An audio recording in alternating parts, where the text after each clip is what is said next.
First off, welcome to today's 2021 Subway ACC Football Championship game pregame press conference. Today here at 11 o'clock, we'll have Wake Forest head coach Dave Clawson for about 30 minutes. Just a couple of housekeeping items for everybody on the call. If you did not receive parking and you need it still, I have emailed them all out to everyone. So email me directly if you still need that and did not get it.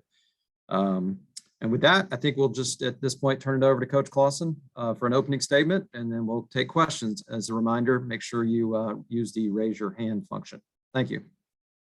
All right, good to see everybody again. And we've had a good week of preparation. We head down to Charlotte today, and we're again very excited to play for the ACC championship against an excellent Pitt football team. So with that, I'll open it up for questions. All right, and also just a reminder, please mute your line until I call on you to unmute for a question. Our first question is for Josh Graham. Josh, go ahead. Hey, Dave, given the type of quarterbacks you guys have faced all throughout the year, how prepared do you feel your group is for what they're going to face tomorrow with Pickett? I mean, Josh, we've played good quarterbacks all year, but Kenny Pickett is the ACC Player of the Year, and he's earned that honor. I don't know, he's excellent. We have a good quarterback too that our guys face, but Kenny Pickett is a great player. He doesn't take sacks. He can make every throw. He's a competitor. He's a winner. This is one of the best quarterbacks we've ever coached against in my 8 years at Wake Forest. So it's going to be a challenge to defend him and their whole offense. I mean, I'm sure he'd be the first to tell you that he's certainly got some help. And it starts up front. Their O-line is older, 4 seniors. They're big, they're physical, they're athletic, they're well coached. Jordan Addison is as good of a receiver that we've defended all year. But he's not their only weapon. You know, Jared Wayne has become a heck of a player for him.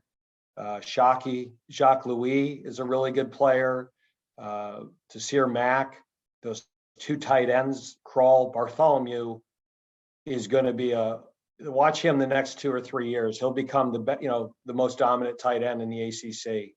What he's doing as a true freshman, these are the things I couldn't tell you on Sunday. Now that I've watched film, that guy 86 is one of the most underrated football players on their team.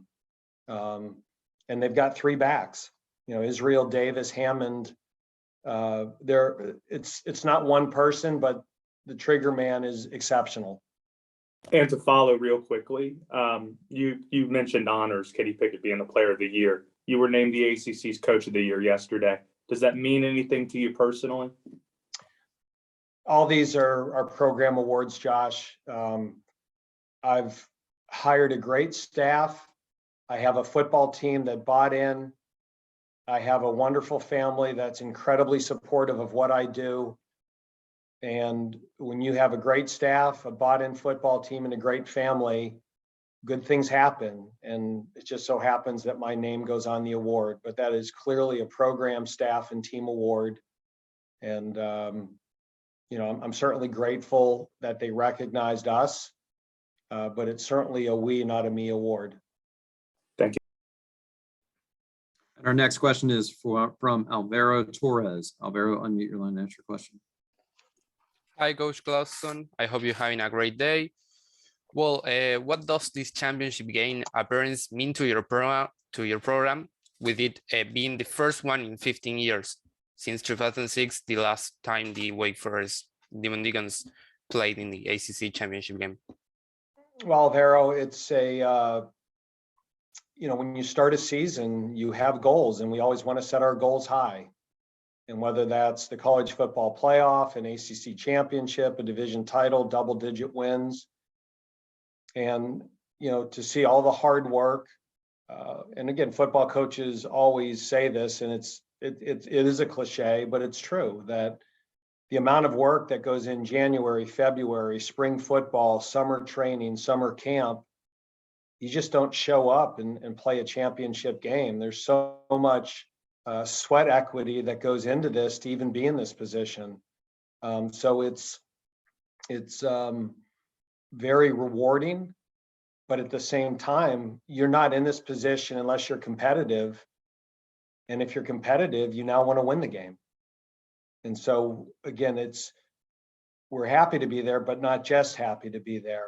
And we know how good Pitt is. And just, there's a lot of good football teams in the ACC, and we've played a bunch of them, and NC State and Clemson and Virginia, and I mean, good football teams, Louisville, that we were fortunate to win. And this is another exceptional football team. You don't play in this game unless you're really good. And, Pat has done a great job, and we're both coaches that have been in our programs for 7 and 8 years. It's taken us time to build it to this point.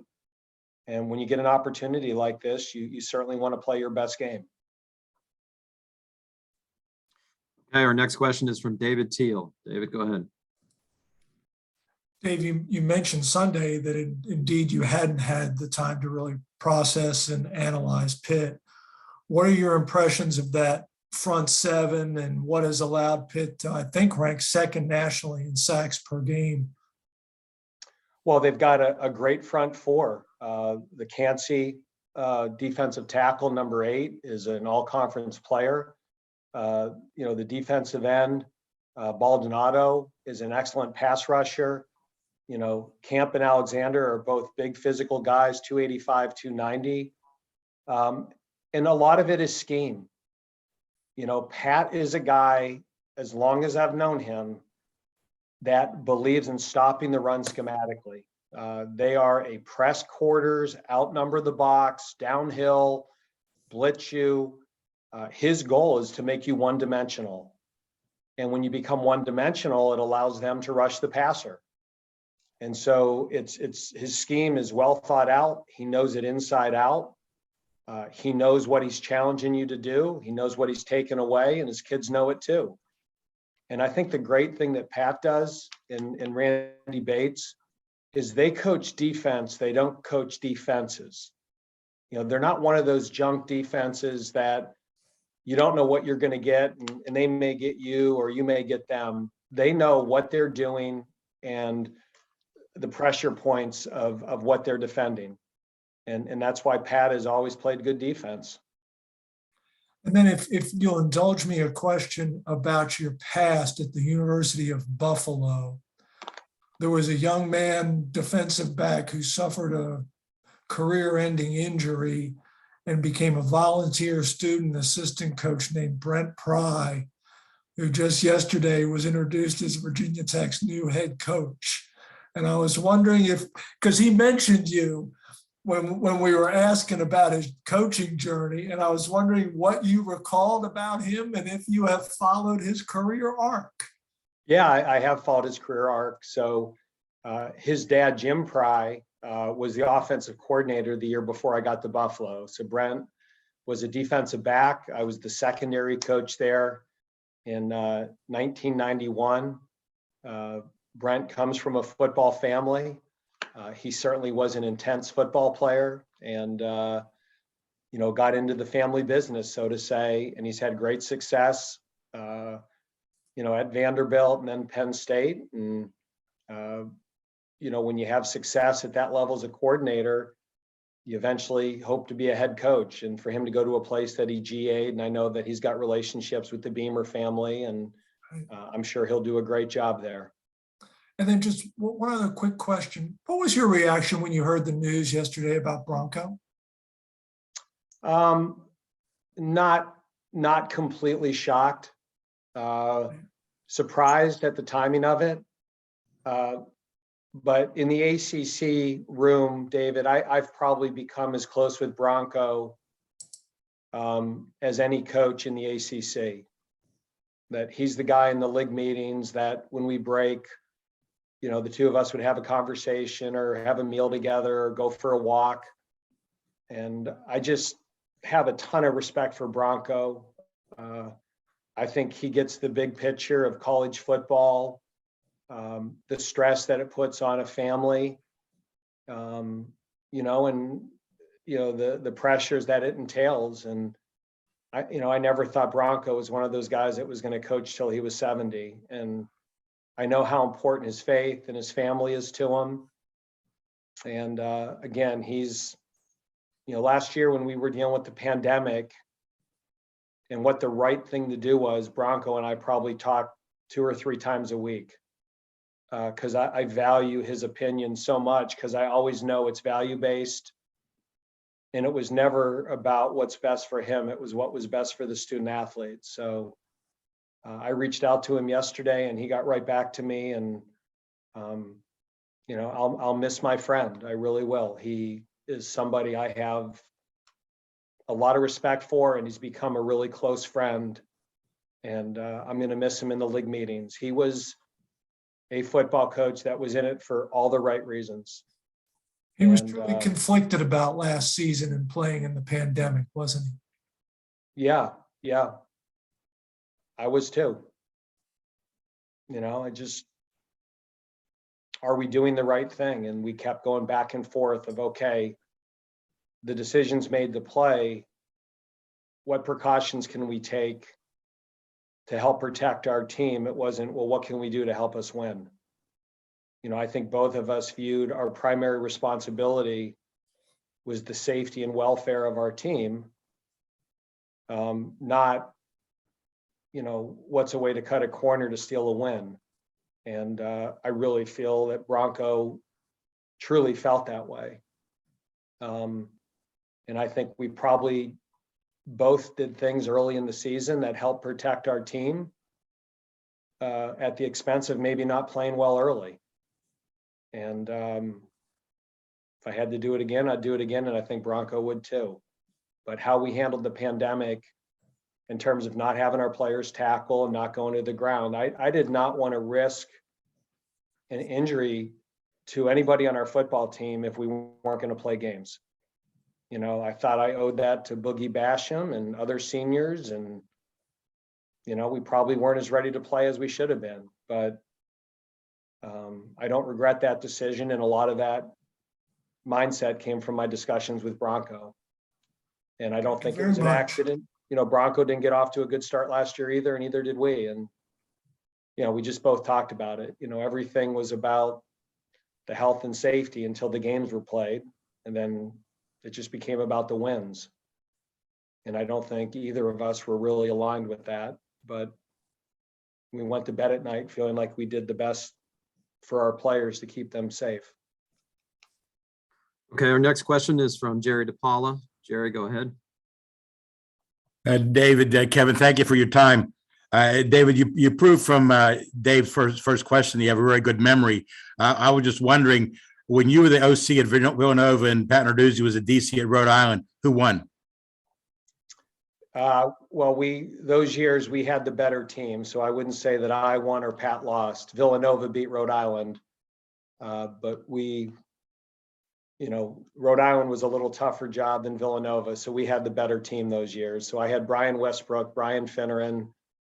I called a lot of bad plays that went for 40 yards.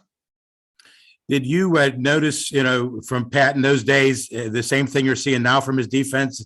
He hasn't changed over the decades, has he? He's aggressive and he believes in what he believes. And the thing about Pat is he's not conceding you an inch.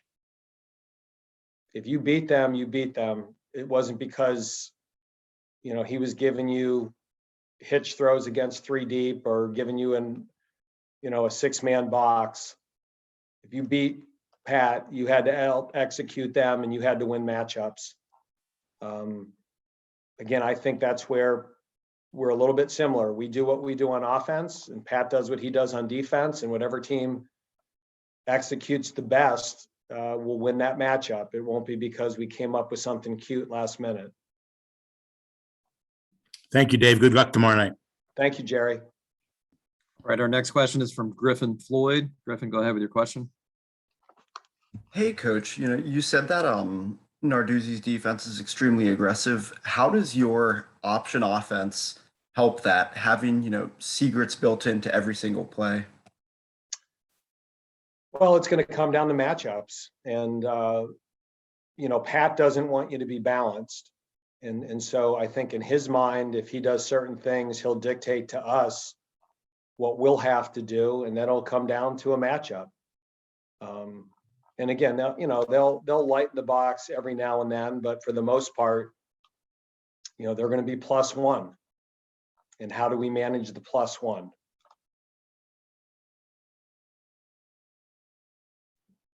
Okay, our next question is from Alvaro Torres. Alvaro, go ahead.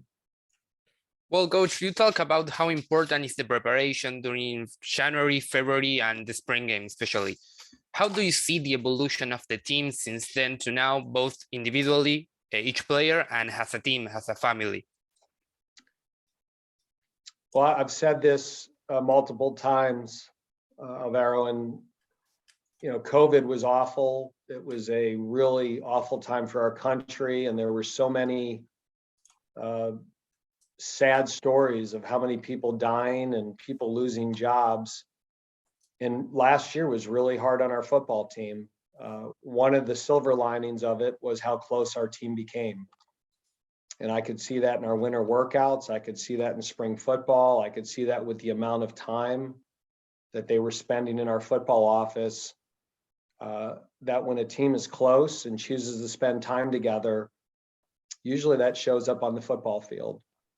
And so, I had a good feeling about our team going into this season. I realize not everybody felt the same way, which is why we were picked, I think, 5th in the preseason polls. But I've done this 33 years. I've been a head coach 22. I had a sense that we had a chance, if we could stay healthy and develop depth and remain unselfish, to have a pretty good football team this year. And I'm not always 100% accurate with that, but in this case, I'm glad I was in the ballpark. Okay, our next question is from Lauren Walsh. Lauren, go ahead. Hey, Coach. Hope you're doing well. Thanks, Lauren. Yeah, good to see you.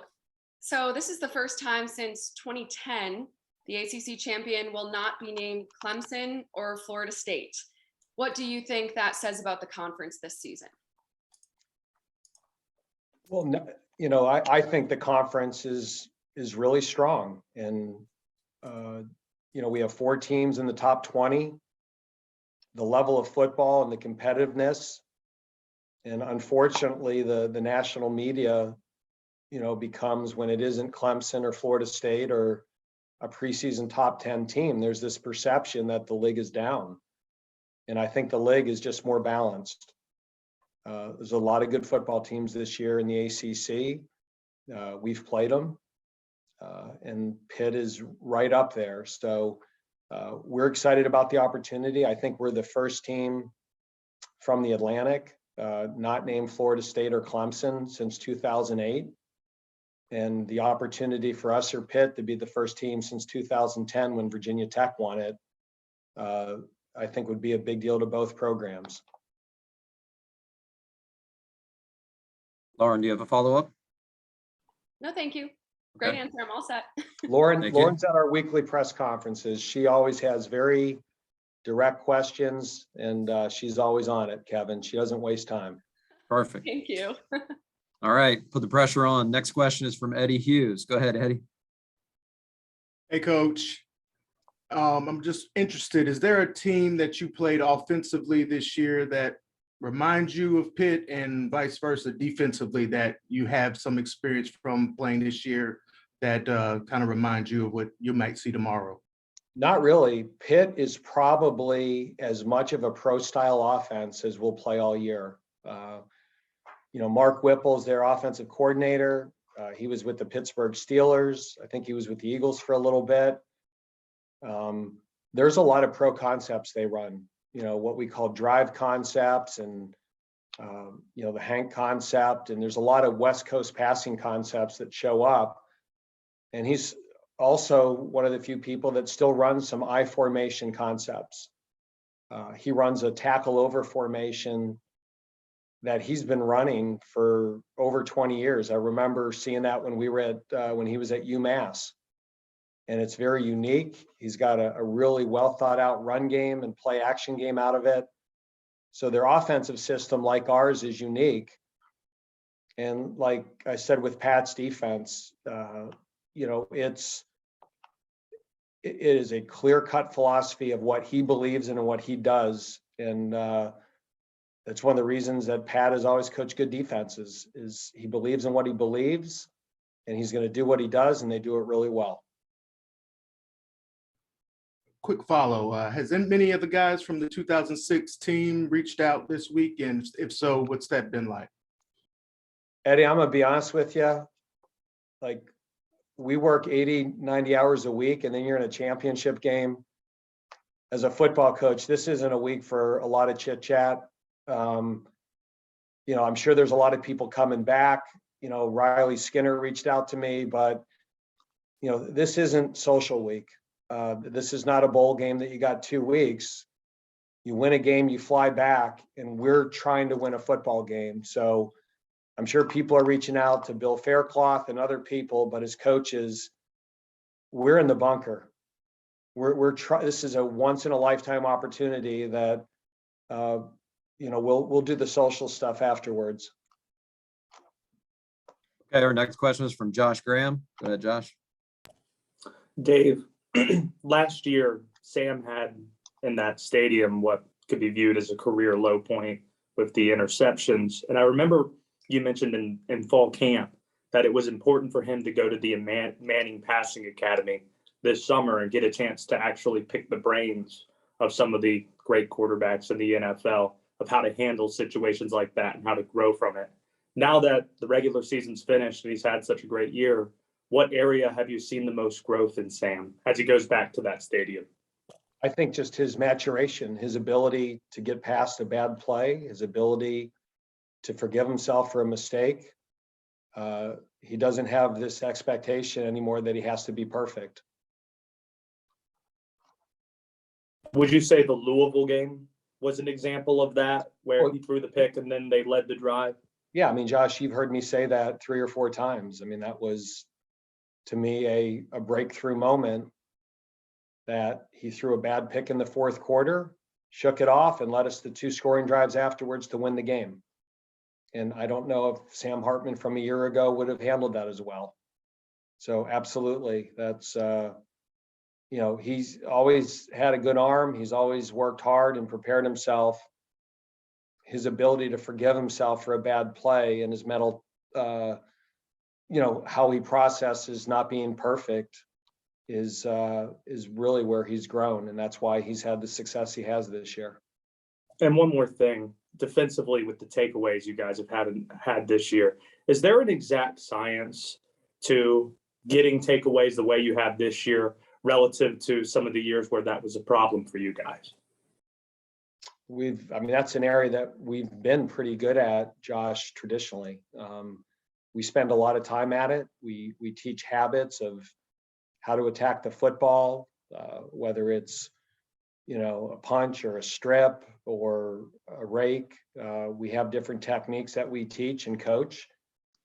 And I think as players get older and they've kind of learned those habits and they become second nature, it certainly helps. Okay, our next question is from Larry Sorensen. Go ahead, Larry. Dave, you've talked about how a championship game is different than a bowl game. Straw sample, small sample of your players. There aren't that many guys that have played in championship football games. Jazir talked about track. Have you had anybody step up to say these are experiences I've had in these kind of games in high school or other places, and who's been a leader in that kind of an area? Well, I think our older players, Larry, who have been here for 4, 5, 6 years, there's an appreciation that these games are hard to get into. You can't take them for granted. So, you know, I don't think anybody in our team is really in the mood to hear about a high school track meet or a semifinal state basketball game. You know, the reality of it is, for our players, this is new for all of them. And for the Pitt players, it's new for those guys that weren't on the 19 team.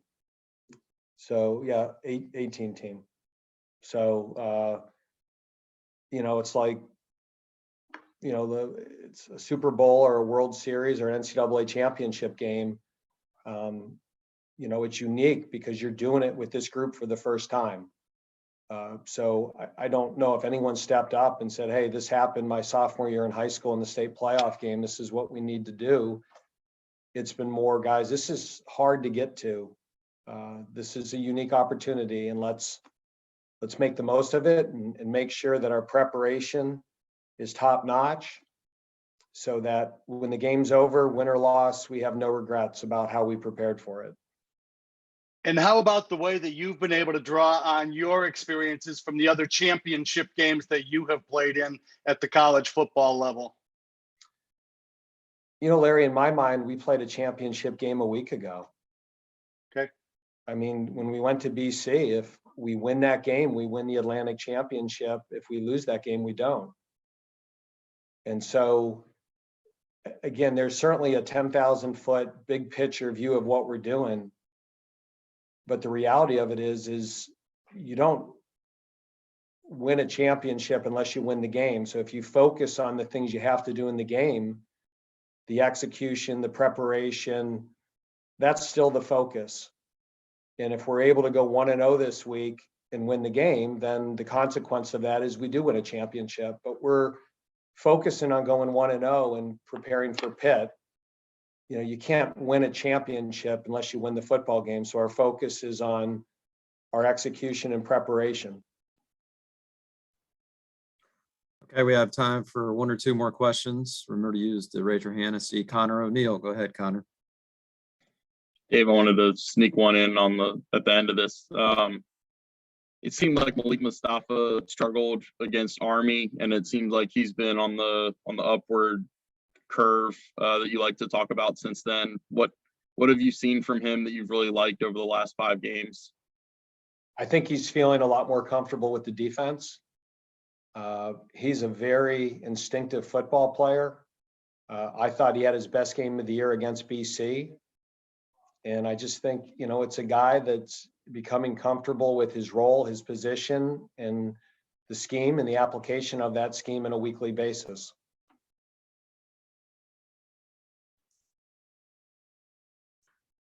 All right, not seeing any other questions at this time. We will conclude our press conference with Coach Clawson. Thank you very much for joining us today. We'll see you in Charlotte later today. All right, go Deeks. Thank you. And for everybody else, we'll have Coach Narduzzi today at 3:15.